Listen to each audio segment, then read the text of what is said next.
Hello guys, what's up? And I'm back from the video, and today we're going to be doing another tier list video. And if you didn't know, yesterday I posted a video of me doing a tier list of the weapons in season 5, and now we're going to be doing the legends in season 5. But this tier list is actually going to be more for ranked. This isn't really for public matches, or this isn't really to like have the most fun while playing the game. This is mainly to get those wins and to get the RP so you can rank up in ranked. But anyway, yeah, let's get right into it. Now, first of all, in D tier, we're going to have Lobo and Mirage. Now, by the way, I don't know why, but on this tier maker's site, Lobo is invisible, or it should be right there, just before Mirage. But yeah, I'll probably edit that in so you guys won't even see that. But anyway, the reason why Lobo Mirage D tier, let's start with Lobo. Lobo, I don't think she's a good legend in general. Her passive's kind of weak. Like, you're only gonna really need to see the purples and the golds through the walls like once, and like there's rarely ever like good loot. Like, usually when you see a purple through a wall, it's either 3 times sight or 4 to 8 times sight, and you might be arguing, oh, but what if I needed that sight? Well, you need that sight and you found it, and now you're gonna find a bunch more when you think there's a purple shield, or maybe an extended mag, stock, barrel stabilizer, or something else like that. So yeah, her passive is pretty weak. Her tactical could be really good if she threw out the bracelet faster, and if she could shoot before if she could shoot while she's throwing it. So you know how it's like she throws it and she kind of like waits there and she walks slowly until the point where it either lands or you like choose to teleport to a specific location.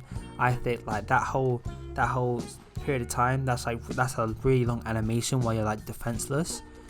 So if you're trying to engage or disengage or reposition, like you're kind of stuck there for a good few seconds before you actually get to the place you want to get to.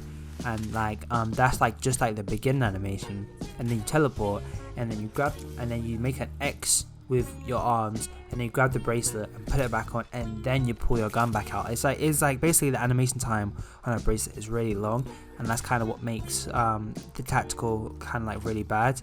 And also it's not that good for throwing like high, like it's good for length, and it's not good for height. So like if you want to throw it up somewhere, it's not gonna work that well. You'll probably hit the wall or like go to the ground. But like if you want to throw it like across the distance, it's pretty good, but it's still only like 70 meters, and to be honest, it's not that good. And you have our ultimate. Her ultimate's actually pretty decent, but the fact that you can only take 2 things from it kind of makes it trash. I'd say like make it 3, maybe even 4 for the whole team and herself. Like 2 items really just isn't that good, especially if like it covers such a wide area, and if there's actually good loot in that area, you can only get 2 of the loot in the area, and you have to like look for the other stuff you've seen in the Black Market Boutique in the boxes itself, which is a long tedious process.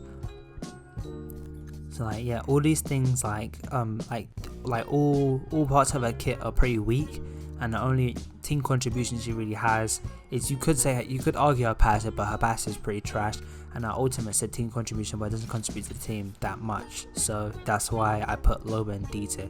Now the reason I put Mirage in D tier is it's actually for different reasons. Mirage is actually a good legend now. Like if solos was a game mode, Mirage would be like one of the best legends to play in solos. The decoys and his new ultimate are really good for fallen players, and especially since they mirror your movement too. Like the only way you can tell which one's a real Mirage is by like the shine on his arm, but people don't usually pay attention to that when there's like 5, 6 or even 7 decoys running in like all in different directions. So like his kit is like really good, but it's not really like team oriented. So like his team contribution isn't actually that good. Like the only thing that he contributes to the team is his passive, which allows him to resurrect teammates and make them invisible, or like revive them at like a respawn station invisibly. But that's literally it. Like there's nothing else that like he contributes to the team. Like that's the only thing, and that actually just depends on if your team dies or not, and it's not good enough to be in any higher tier. And that's why I don't really think you should be running Mirage or Lobo in ranked at all. Like just like leave them for pubs and like duos and like any LTMs that come out. Like that's it. I don't think you should be using them in ranks, because as I said, the team contribution isn't as good as all the other legends that are left. But anyway, let's move on to C tier. Now in C tier, I'm going to be putting Octane and Bloodhound.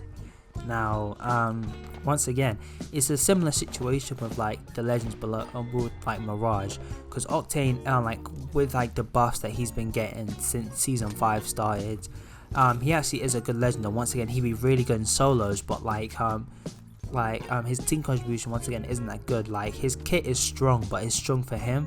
And like his jump pad, even though his jump pad now has the double jump feature, it's still not the best. Like you can still be shot if someone has like good tracking, like decent tracking, they can still like absolutely melt you while you're like flying through the air in that straight direction. And like even if you use a double jump to change directions, they'll still, like if they have good enough tracking, they'll still just be able to melt your health. And like it is good, but like I think it could be better. Like I made a video on what I thought they should change about Octane to make him more team oriented. I think they should add that, but they ain't gonna add that because they probably ain't seeing it. But yeah, so I just don't think Octane is as team oriented as like legends above it will be, and that's why he's lower tiers. But in pubs he's really fun, and as I said before, I'll say it again, if there was a solos mode, Octane would like absolutely shred because he's a really good solo legend. Now let's move on to Bloodhound. Now Bloodhound's in C tier because like he's been buffed a lot. Like I think he's been getting non-stop buffs since release. Like finally now he's in a good state, but I still don't think he's good enough. Like the tracks are actually pretty good for trying to like chase down, like let's say you kill 2 out of 3 members in a squad and you and your squad are trying to find that last member to kill him off and try and get RP or whatever. The tracks are quite good for that, but like it's not the best. Like usually you'll be seeing the tracks of people that were there like 20 plus seconds ago, which isn't really the most useful information. But it's alright. He has an alright passive. His tactical is good and bad at the same time. It's good because of like the range of the scan and how long it lasts. Like for 4 seconds you can see people from like wherever you are. It's like 70 meters away, which is pretty good. But the bad thing about it is that if you don't scan anyone, you've literally just like baited out your location, because first of all it makes sound, and second of all there's a huge orange wave that travels from where the Bloodhound is 70 meters in the direction he's facing, and it just reveals the location of the Bloodhound. And if he hasn't scanned anyone, then it's a crutch to the team. Because let's say they want to go into like, I don't know, they want to go into like fragment west, and someone scans like the Bloodhound, he's like on the train tracks, if you know what I'm talking about. I'm gonna try and paint a picture, but the Bloodhound's on the train tracks, right? And he scans the construction site building, and someone's at like the very edge of the building so they don't get hit by the scam. But like now they know that there's a Bloodhound coming towards the building, and the Bloodhound's going to think it's safe, so he's probably going to be running with his gun holstered so he can run faster. He's going to run into the building and then he's just going to get killed because the scan has baited out his position, whereas he hasn't actually scanned anyone. So like that's like the biggest thing I say. He's like kind of bad about Bloodhound. It's like his tactical's good and bad, as I said before, because like with Crypto can like hide in a hole like 150 meters away and scan you, and you will have no idea where that drone came from unless you literally saw it off in the distance and you saw it come towards you. Like you'll have no clue where that Crypto actually is. Crypto could be in a building and be scanning you and you could still not know. But like with Bloodhound, like he sends out the scan, and like if he scans you, you also know where he is, and if he doesn't scan you, you know where he is because of the huge orange wave and, as I said before, the sound. Now his ultimate's good, but once again it's good for him. It's actually really good to like use in a caustic gas or in Bangalore smoke, because you know he can see through that because he has the temporary threat vision. Also the speed boost is pretty good, and then the red tracks are good, but like once again that's like more of a solo tool than good. Like it's not really as good as contributing to the team as the scan, and the scan is still iffy. But anyway, let's move on to B tier. Now in B tier, I have to put her here, even I don't want to put her here. I'm going to put Bangalore, and I'm going to put Crypto here. Now I wish I could put Bangalore in S tier because I am a Bangalore main. I have the highest kills, nearly the highest wins on her. But her team contribution is good, but it's just not as good as the ones that will come above. And yeah, let me explain why. So double time, once again, that's like a solo ability. It is a good ability, but it's a solo ability. Like when you get double time, it only helps you, it doesn't help your team at all. Smoke's a really good tool. You can use it to reposition. You can run through like let's say there's like really open ground and you and your team are kind of stuck in a sticky spot and you need to move before, like, you get engulfed by the zone. You can put a smoke down, run through the smoke, so then so then you can run through the smoke and you can have cover. Also, you can use it to like cover your teammates while you're reviving them. You can use it to smoke a respawn beacon so you don't get shot while you're trying to respawn your teammates. You can use it to smoke death boxes so you can loot up real quick. You can use it to let's say you're at sorting factory and someone's at the top and you're trying to run through. You're trying to run and someone's at the top shooting you with like a single fire hemlock or a G7 or a triple take. You can shoot smoke up there to blind them so they can't actually see you at all, while you can run to safety. Like, smoke's a really good tool, and it does, like, if you use it right, it can like immensely benefit you and your team. But if you use it wrongly, like let's say you run into a building, someone runs into a building, you don't even have a digi threat and you kind of just shoot the smoke, like, and your teammates are in the building, like you're making everyone blind. But like, if you don't have a digital threat, you shouldn't really be smoking in situations where the enemy could possibly shred your health, because they do have a digital threat. But that's not because of her, that's just because of bad uses of her. Her ultimate is good and bad at the same time. It's like it's not good for damage. Like, if you want to be getting damage with like an airstrike, you want to be using Gibby's defensive bombardment. Like Bangalore's Rolling Thunder is not the way to go, but it is good for like completely shutting down an area. Because like, let's say a team's fighting, let's paint a quick little picture. So like you know the cave by train yard, right, where the vault is. Let's say they go in the other way, so like not the way that leads into train yard, the other way, right? Let's say like there's a team fighting there. If you throw down your ult there, it either forces them to come forward towards Harvester or to run back into the tunnel, and depending on where you're positioned, that could work to your advantage.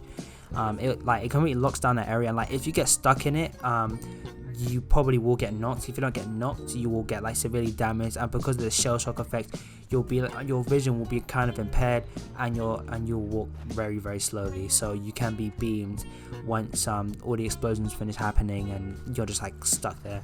So like, the ultimate is good. Like, if you can use it right, it is good, but like it could be better. And like I think to like buff Bangalore, her ultimate should trigger her own double time. And also her teammates shouldn't be slowed by it, so she can throw it down. Her teammates can run through that area to try and chase down like an enemy on the other side. But like I've got a few ideas to buff Bangalore, but that's mainly biased because she's my main. But yeah, so Bangalore is good. She does contribute a good amount to the team, but it does require some skill to use her abilities correctly. And also, even if you do use the abilities like perfectly in the right time, the Legends of buff will still have a better team contribution to her. That's why she's in beta. Now Crypto is here because Crypto, he's not the best right now. He's like the lowest picked legend. Like, he's not terrible, he's just not the best. But because of his EMP, because of his EMP now destroys Watson's pylons. So that means that instead of just destroying the fences, it destroys the pylons. It destroys the pylon too, which means you can like spam nades into the building or whatever. So like, having that is really good. Also, as I was saying before, if you want to scout out enemies, it's better to be using Crypto's drone than to be using Bloodhound's scan. For the reason I stated before, because it will be easier to spot enemies without them knowing where you are. But with Bloodhound, scan is literally the opposite. But yeah, because of his Crypto's EMP is literally what makes him up in B tier. If not, he'd probably be in C tier or maybe even D tier. Because the EMP destroys the pylon, like it's like a big counter to like the camping meta. And like, especially with like Caustic being so good right now, EMP destroys Caustic traps, destroys Watson traps, and it destroys the pylon, which is why Crypto isn't beaten. And also the scanning is a really useful tool to like scout out where enemies are and like check if a building's free for you to like take over or whatever. But anyway, let's move on to A tier. Now in A tier we will have Lifeline, Pathfinder, Gibraltar, and Watson. Now Lifeline did get a buff recently, and I would have put her in C tier before this buff, but because of this buff she's now in A tier, with a new passive being able to AFK res someone and still have the dock shield, which means she can actually use that as cover. And if she knows how to shield peek, like absolutely disgusting. So that means she can res 2 people at once. Like she uses dock to res one and then she manually reses another, and she can do it both behind the shield, which is really good. Also like just like having the AFK heal is like it's really good, because the fact that you're able to like get a teammate up while you're like stopping the enemies from rushing, because usually like before the buff, even though she didn't have the fast res, the enemies would charge towards you when they saw the shield go up, because they know you're resing. But now they're not going to charge towards you, because like you can just like shred them while they're on their way. So like that makes Lifeline really good. Her tactical is just amazing. It's just free health, throw that down after a fight, heals up the team, like especially with how disgusting third parties are right now. This would like drastically help like the situation. Like, let's say you literally finish a fight, you hear another team coming, throw that down, teammates and herself can like heal her shields while the drone is healing health, and then get back into the fight. And her ultimate still could use work, but it was buffed, so you actually do get more heals out of the ultimate now, which does make it better. You can get more shield cells, syringes and stuff from it. You get it in stacks of, you don't get it in stacks of 3, you get it in stacks of 2, but you get 3 stacks of 2, so that's like really beneficial. You can actually get quite a bit of shields from it. Like I know in the armed and dangerous mode, like shields were like non-existent, and using like if you found a charge tower, you can use Lifeline's ult, and then you can call that in, and then you can get a few shield cells. So that's what puts Lifeline at A tier. Like now she's like properly a medic. Like before it was just like the she had the fast heals for herself, which benefited herself. Her ultimate was pretty trash, and the dock drone, it was good, but it was on too long of a cooldown, so that's why I probably would have put her in C tier or maybe even D tier before the buff. But because of this buff, she's now a lot more team orientated and she contributes a lot more to the team. Now let's move on to Pathfinder. Pathfinder's passive, being able to see what the next ring is, fantastic, absolutely fantastic. Like really good for setting up. Let's say you have like a Watson, an Acoustic, or you're running like a Watson to get basically something that allows you to camp in buildings or whatever. Being able to see where the next ring is allows you to rotate early, so that you can access high ground because you know where it is for the next ring. Like that passive is really good by itself. And then his tactical is really good, despite its really long cooldown right now. It's still like literally the second best escape ability in the game. His tactical, I'd argue and I'd still say it's better than Octane's ultimate. But the only thing is that Octane gets his ultimate before Pathfinder can get 2 uses of his tactical, because Octane's ultimate is now on a 60-second cooldown and Pathfinder's grapple is on a 35-second cooldown. Pathfinder can use his grapple once per minute and Octane gets his jump pad once per minute, but Pathfinder used to be able to grapple 4 times a minute, and now it's gone down to 1 time a minute. So that's what stops him from being in S tier, because of the frequency of his grapple, and also his ultimate, because they did the new zipline changes where you can only zipline hop 3 times before like you completely fall off. That's also what's taken Pathfinder out of S tier, but still his zipline is one of the best repositioning tools in the game. It can get you to like heights that you actually cannot get to without like Pathfinder's zipline. Like let's say, to paint a picture, you're at River Center and you're on the lower side, right? And there's like a house, and then beside that house is like a really big like mound. Like you can only get up there. I think you can only get up there using Pathfinder's zipline, or you might be able to get up there using the jump tower. But still, even with the jump tower, it'd be difficult. But yeah, what I'm trying to say is that it's like one of the best repositioning tools in the game, as I said before. It allows you to get to like insane heights. You can also get to places faster, but the only thing is that you can be shot, and because they've absolutely like nerfed the hell out of zipline hopping, you can only zipline hop 3 times. So if you're going over long distances, you have to time it right and make sure you don't get like Kraber headshotted off the zipline. But anyway, let's move on to Gibby. Now Gibby, he has been good ever since they gave Gibby Lifeline's passives. But because they did in season 4, he easily would have been S tier, but they nerfed him slightly a couple times this season. Like, first of all, they made Revenant Silence be able to go through the gun. It made it disable the gun shield, so basically for 20 seconds you have no gun shield, and easier target to shoot and easier target to kill. Also, they made the duration of his dome protection last 12 seconds instead of 18 seconds. And they also decreased the fast heals inside his bubble, but he still has fast heals.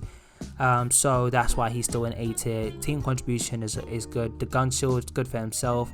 The dome's really good for his teammates because you can res faster, you can heal a little bit faster. Also, you can throw it on the dome to like loot really quickly, or you can use it as a way to run through places if you place it correctly. It's 360-degree cover. Also, defensive bombardment's a really good ultimate in the final rings. Also, people in a situation where they can't really move from where they are, you throw that ult down, you can get easy damage, especially because of how fast it comes down. Yeah, Gibby's, even though he's been nerfed quite a little bit, he still is a really good character. Now moving on to Watson. Watson would have been S tier, but she got a nerf in the last patch. Pylon only lasts 120 seconds now. For people who don't know how long that is, it's 2 minutes.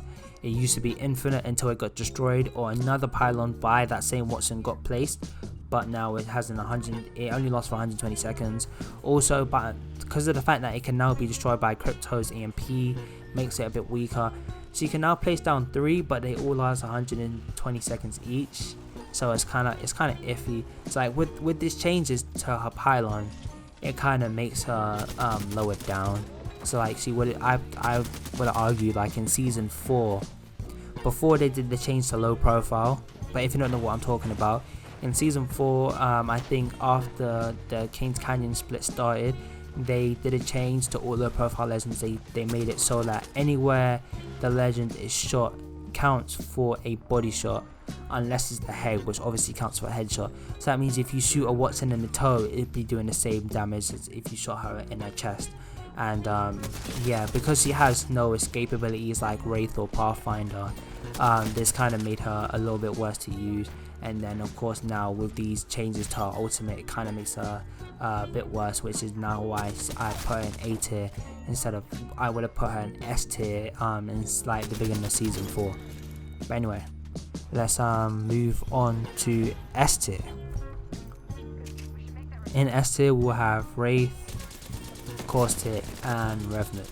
Now Wraith has been an S tier legend ever since this game came out. I don't think she'll ever not be S tier unless they severely nerf her into the void, like to the point where it's like so bad that it's unusable. But yeah, the passive, knowing that if someone's looking at her, allows her to be alert and alerts her teammates. Into the void, best escape ability in the game, especially with the change they gave it. Like now you can't use it as a get out of jail free card, but still, if you can like peek behind cover literally for like 1.5 seconds, if you can get the animation off, you move 30% faster, you go in, you stay in there for 4 seconds instead of 3 seconds, and you can see where enemies are, so you're not even so you don't accidentally phase into a full squad. It's pretty decent change. Unfortunately they did nerf the distance on her ult, but it's still like probably the best repositioning tool, just because you can transport a downed teammate from the middle of a battlefield into a safe building where you can safely resurrect them. Also, it gets you from point A to point B, and you're literally invincible when you go from point A to point B, which is what makes it better than Pathfinder's zipline. Well, that and the fact you can transport down teammates.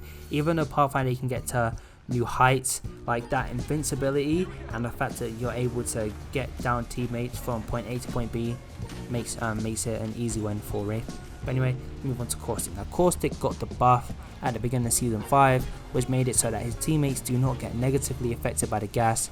So they do not get slowed anymore. They still get blinded, so it does work like Bangalore smoke, but they don't get slowed anymore, which means that Caustic can now gas up houses or gas up just any situation, and it's like it doesn't have any negative effect on the team. So with that, you're seeing a lot more Caustics, and people are getting better and better and learning how to use them more. Caustic can literally, if he puts down 2 traps like right next to each other, he can use and deploys them both. He can use it as cover for his team and his teammates. The fact that he can place his gas trap outside the door, and like on the inside of the door there could be Watson pylons, and not Watson pylons, Watson fences. The fences can get destroyed by what Caustic's gas, allowing him to rush into a room that has a Watson in it. It's just like, it's really powerful, and the only thing that can counter Caustic is a Caustic, but it doesn't even counter the Caustic, it just evens the playing field. So yeah, Caustic is insanely good right now, like in all modes, especially in ranks. People are saying he might catch a nerf. I don't think he will, kind of hope he doesn't, but he might. Anyway, moving on to Revenant. Now Revenant, when he came out, easily like easily D tier, trash. One charge or the silence didn't last that long on the ground. When you silence someone, it didn't actually last that long. His ultimate was pretty trash, easily D tier, and then he got buffed in season 4, and I'd say that would have put him to A tier with the 2 charges of the silence. The fact that the size of the silences got bigger, so it was easier to hit someone. They stayed on the ground longer, and they silenced people for longer. That really benefited his kit. Also, his ultimate, being able to go like get your health shredded in shadow form and still come back with 50 instead of coming back with 1 health, was like a really good benefit to it. And that would have put, in my eyes, that put him in A tier. But because of this new change to his totem, now it has unlimited range. You only have the time limit. If you put down your totem, Wraith does a portal to like somewhere far, like somewhere where the fighting's happening. You take the you enter the shadow mode, take the portal, fight someone, get like 2 knocks, get sent back, right?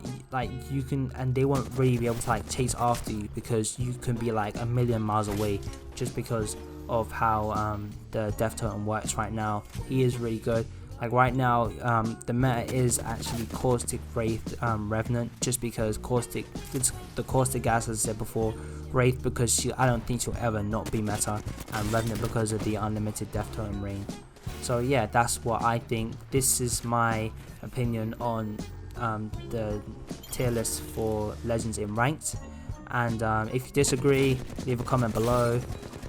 Give like some actual feedback. Don't say, oh, I'm an Octane main, I think Octane should be an A tier. Say why he should be an A tier, how he contributes to the team, and why he should be an A tier instead of C tier, but I'm putting him in C tier. But anyway, hopefully you guys enjoyed this video. Remember to like, subscribe, all that good stuff. There should be more concept art videos coming out later this week, so make sure you subscribe, turn on post notifications so you can stay tuned for that. Anyway, see you guys in the next video.